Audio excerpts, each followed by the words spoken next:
Suikoden series of role-playing games has enjoyed a sort of cult popularity over the years, telling the tales of nations at war and heroes both mighty and humble. Following in the wake of the high-profile Suikoden III, Suikoden IV unfortunately doesn't quite measure up to its predecessors.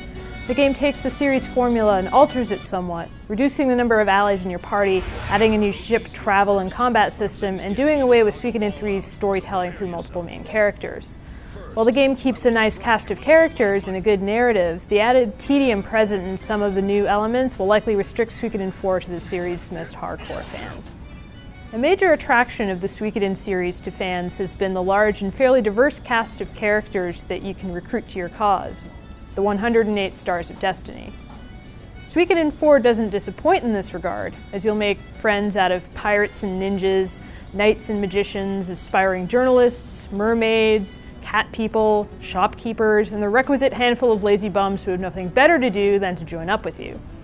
While obviously you don't get a lot of in-depth background on the vast majority of these characters, chatting with them tends to drop you some interesting tidbits, and just like in Suikoden III, there's even an in-game system for them to send you short mail messages.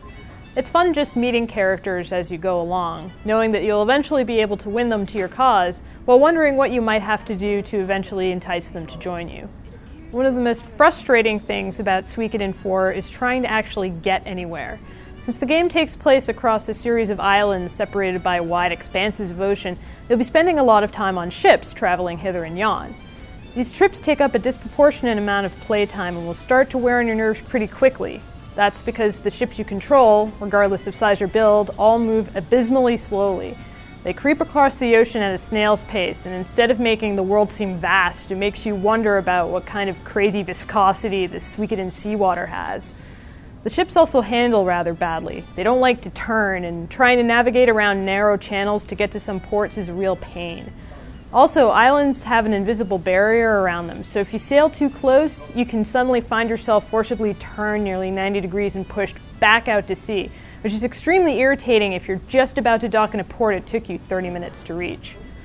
Most of your journeys are across featureless leagues of water too, so it's not like you get to take in the scenery as you crawl along. It's just water as far as the eye can see and your ship moving almost imperceptibly. Sailing is no fun. Random battles are nothing new to Japanese RPGs, but battles in this game are so frequent you'll find yourself meeting a new group of monsters every few steps or every few seconds of sailing. Whether on foot or on a ship, you're not moving very briskly to begin with, so getting interrupted ridiculously frequently by fights while you're struggling to get from place to place gets old pretty fast.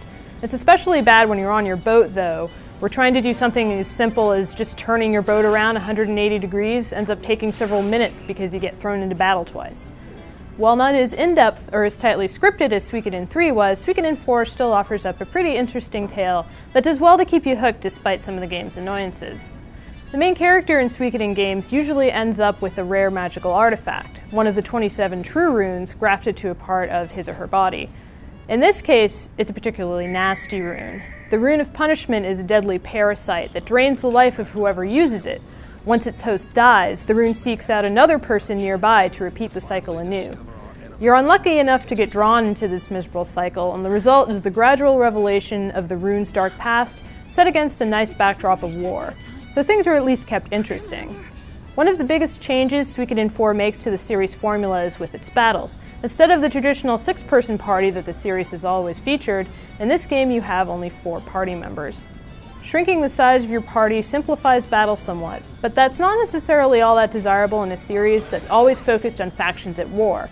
Your party always seemed like compact squadrons instead of roaming adventurers. This also means that the many combo attacks, where 2 or more characters join in a single strike, are necessarily reduced in number and frequency, which also takes away from the experience. Longtime fans of the Suikoden series will appreciate Suikoden IV for the series conventions that it keeps.